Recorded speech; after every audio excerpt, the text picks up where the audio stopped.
I wanted to make a video on the importance of keeping our word as people who obey God, as Muslims. Quran is full of instructions in regards to this subject. As a matter of fact, in chapter 61, verses 2 and 3, God says, "O you who believe, why do you say that which you do not do? The most hateful to God is that you should say that which you do not do." So this illustrates just the importance of just keeping our word. Okay, this can be understood many ways, but one of the ways is if you say you're going to do something, do it. Be honest. Now, the next level of that is promises, oaths that God also addresses in the Quran. So if it's simply not keeping our word, simply not doing what we say we're going to do is hateful to God, imagine how much more hateful it must be when we actually make a promise. So God says in regards to actually keeping promises.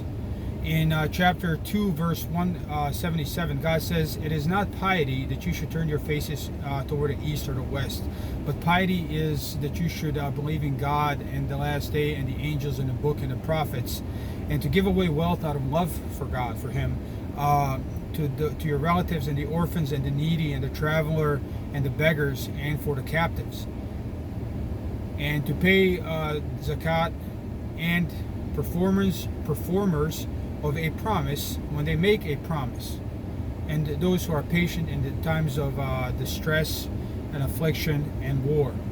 These are the true, and these are those who are careful of their duty." So a mark of piety is all of these things. So all of these things are equally important. Okay, giving wealth to your relatives, to the poor, to the needy, to free people who were in prison for no other reason than believing in God, who are oppressed in their lands, to keep up prayer and to be patient in adversity and hardship and war. All of these are marks of piety, okay, of righteousness. But the one I want to focus on today is those. So a mark of piety is performers of their promise when they make a promise. People who fear God, people who who are truly submitting and obeying God. They hear when God said in chapter 61, verses 2 and 3, "O you who believe, why do you say that which you do not do? It is most hateful to God that you should say that which you do not do." So, not keeping your word is a mark of arrogance. It is a mark of disbelief. It is a mark of disobedience. And God says piety is keeping your word. So we have to take this seriously. It is very, very, very important. God says in chapter 16, verse 91, "And fulfill the covenant of God when you make a covenant, and do not break your oaths after making them. And you have indeed made God a guarantor for you. Surely God knows what you do." So God tells you when you make a deal, fulfill it. When you give your promise, when you sign something, when you give an oath, anything, you have to go through with it. So be careful. So number one, you should be careful of what you are signing, what you are promising. You should always be thinking about this. You should never give a promise unless you intend to keep it. But God says, when you do this as a Muslim, it doesn't matter what other people do, but as a Muslim, if you see yourself as a Muslim, if you believe in God, if you believe in the book, God says, you have made God a guarantor for your oath. Now you're saying, I am a Muslim, I do not lie. God sees what I do. So if you take that approach, God says you have taken God as your co-signer. You have taken God as your co-signer. You have to keep your word. So it is definitely, keeping one's word is definitely a clear mark of piety. It is a mark of a Muslim. There is no such thing as a Muslim that does not keep his word. Okay? Now, we all make mistakes, and I'm going to get to that in a little bit, but this is the importance of this. It is extremely, extremely important. There are social consequences to this. We as people, we depend on trust, right? A mark of honor in every society is when somebody keeps their word. When we know somebody is truthful, when we know somebody is really about what they are, we value those people. We respect them. You know, A man of his word is a compliment in all societies. And when people say, no, you can't depend on him, he never says what he never does what he says, we view those people as inferior. We view them as somebody that we don't want to deal with. So whether we want to admit it or not, this concept is extremely important, and we are aware of what it does. We are aware of how important this concept is. When we don't all collectively decide to do this, when we see our word as not bond, unless we see our word as bond, our societies will collapse. Even our communities will collapse. This is why it is so important. This is why God addresses it. This is not a small thing. This thing carries huge social implications. God says in the Quran, so again in 16, now I'm gonna say chapters 91 and 92. So God says in this chapter 16 verses 91 and 92, and fulfill the covenant of God when you have made a covenant, and do not break your oaths after making them. You have indeed made God a guarantor for you. Surely God knows what you do. And do not be like her who unravels her yarn, disintegrating her into pieces after she has spun it strongly. You make your oaths to be means of deceit between you, because a nation, a community, is more numerous than another community. God only tries you by this. He will most certainly make clear to you on resurrection day that about which you differ. So in this case, the yarn that is mentioned represents a community. If you think about it, the faithful, they are made of all kinds of colors, all kinds of creeds, all kinds of nationalities, all kinds of cultures, right? And historically, all of these things, all of these people have somehow tried to make their own culture dominant. So they have always have been unjust to each other. Okay, so whether there's so many examples of people who claim to be Muslims trying to conquer each other that it's pointless to go into them. It's very obvious. But the point is, you cannot have a united community. You cannot have a united nation. You cannot have a united ummah, as people call it in Arabic, unless all of us are about our word, not only to each other but to God. So when somebody declares that they are a Muslim, they take a solemn oath that they will submit to God. That's what they're saying. Is when you say I'm a Muslim, you say I submit, I obey. So when God says you have to respect your parents, you have to do it. When God says you cannot lie, you cannot lie. When God says you have to keep your word, you have to keep your word. You have to say what you have to do what you say. When God says you have to be fair in business, you have to. You cannot cheat people in business. When God says other people's children are going to be safe from you, you're not going to hurt anybody, nor are you going to seek sexual immorality, then you have to do these things.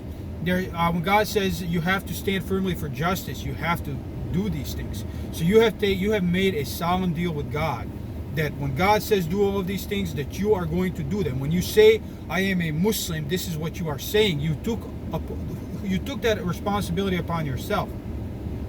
And if you don't do it, then God defines you as a hypocrite or a fasiqun, which is defiantly disobedient. Either case, these people get the lowest parts of hell. These people are the most despicable to God. So if we break our oaths to God, not because we make mistakes, not because we know the law, but then we make a mistake and then soon after we repent and reform, but because we know the law, but we just break it, we just don't care about it, this is just what we do, how we live, this is when we break our oath to God. So keeping our oaths as a means is so important, not only as a means of social interaction, but also of our behavior in a society. So it is of double importance. Number one, when we keep our deal with God, we treat people around us correctly. They do not have to be afraid of our mouth, our tongues, or our hands. We will not cheat them. We will not talk bad about them. All of these things that God forbid. We will be good and kind towards them as long as they don't attack us. As, so that is our oath to God when we claim to be Muslims, right? But a part of that is that we will be about what we say. We will walk the walk. As Muslims, this is what we say. We will walk the walk. So every time we say something, every time we stand for something, people know where they stand with us. As Muslims, people know where they stand with us. Therefore, we trust each other. When somebody's collecting money for charity, we know they're not going to misuse it. This is why this commandment, keep your word, is so important. If you do not, trust dies. And if trust dies, community dies. This is one of the hardest things to rebuild, is trust. So this is why this is so important. Without this, there is no Islam. And if we don't do this, God says, repeats it in chapter 60, verse 94. And do not make your oaths a means of deceit between you, lest a foot should slip after stability, and you should taste evil because you turned away from God's way, and a grievous punishment be yours. It is our commitment to honesty, it is our commitment to doing what we say we're going to do, that keeps society stable. And if we don't do this, if we decline to do this, then God says you can expect to feel the evil results of your actions. And look at the so-called Muslim world, right? Look at all of the world. All of this pain is because people lie, people cheat, people steal. You can't even give charity like you want to anymore because people abuse it. They siphon off of it. Not only are the people who run charities a lot of times corrupt and they have salaries of millions of dollars, but the people who take charities are also corrupt because they go to casinos, they gamble, they do drugs. They are completely socially irresponsible, and they expect somebody else to work hard for them and take care of them. So just by that one example, because we don't keep our words, because we are not about what we say we are, we don't obey God, everything falls apart. Conflict, war, social strife, everything is because we disobey God and we don't keep our words. Not only to God, but to each other.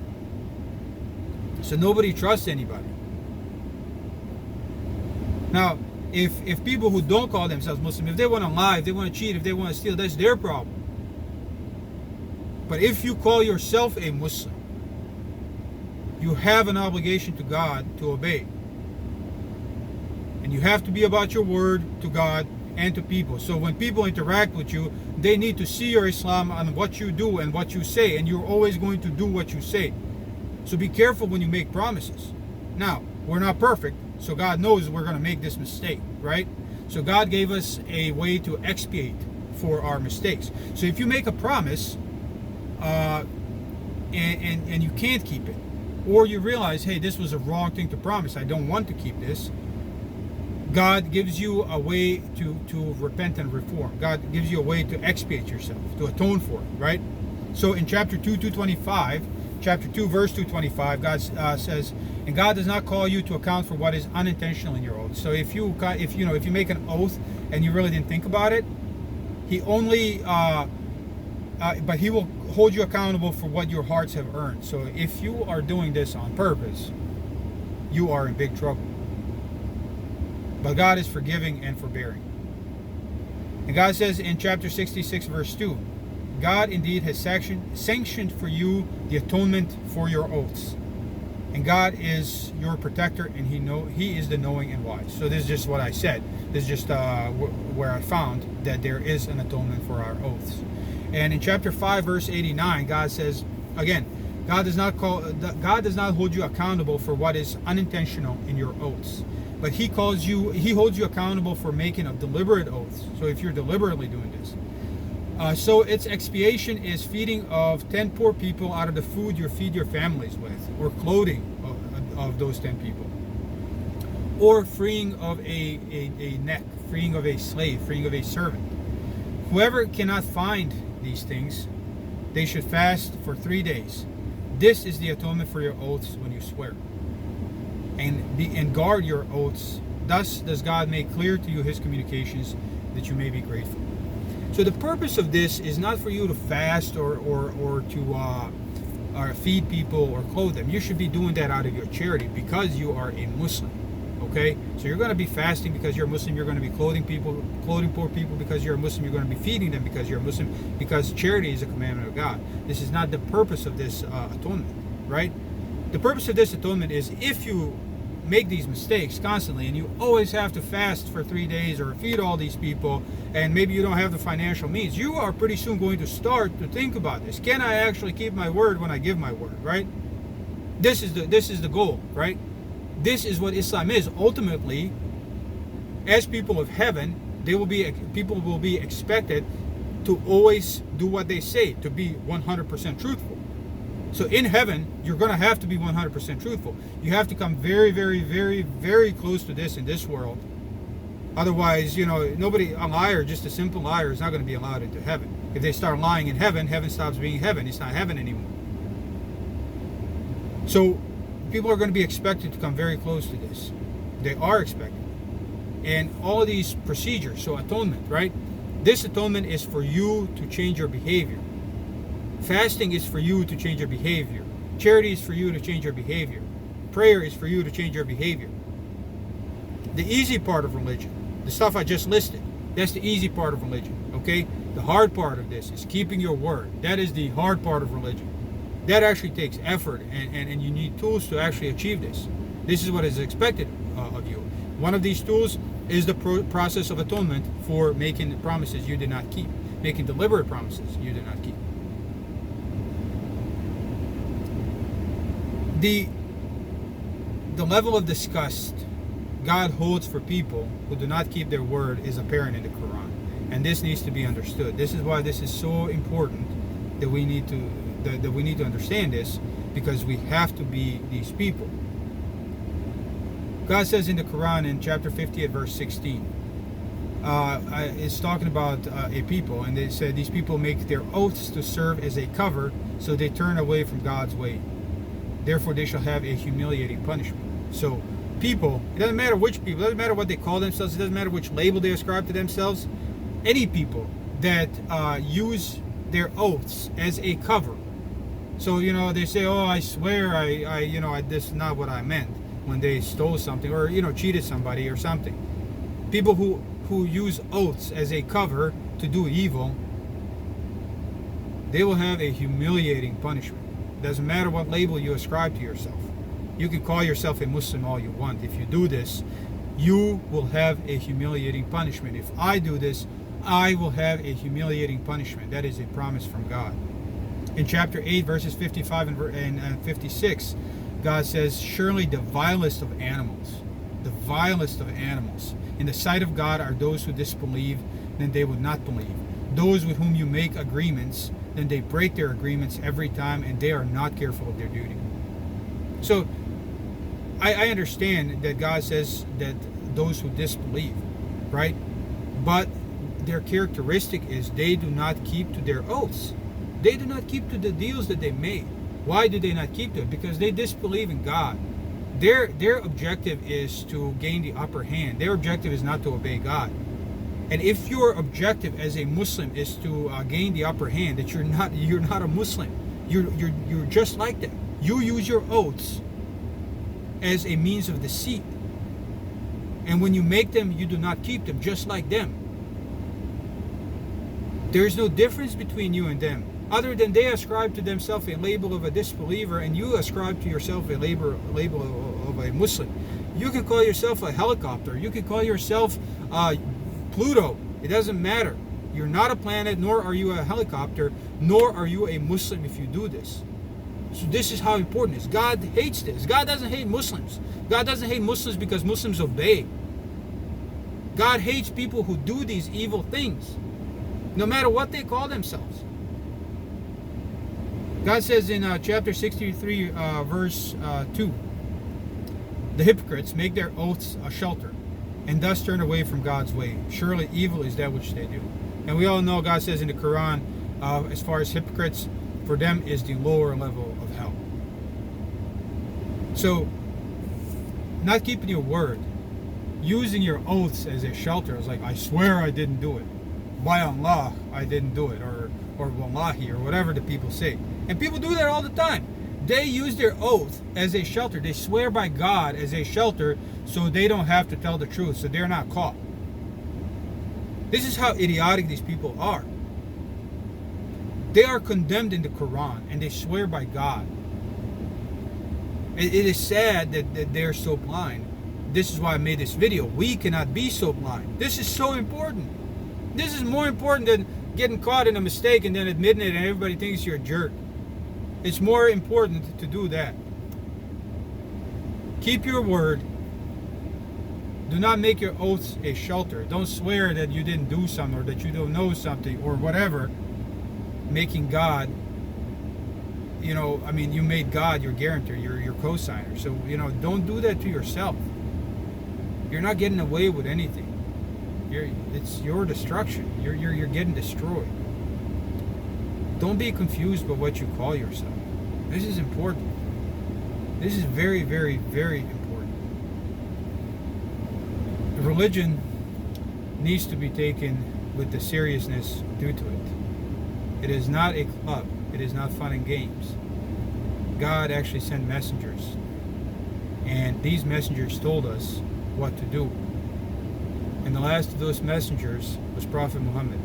Before him there was Noah and Abraham and Isaac and Ismail and Lot and David and so many others, and Jesus. And they all said the same thing.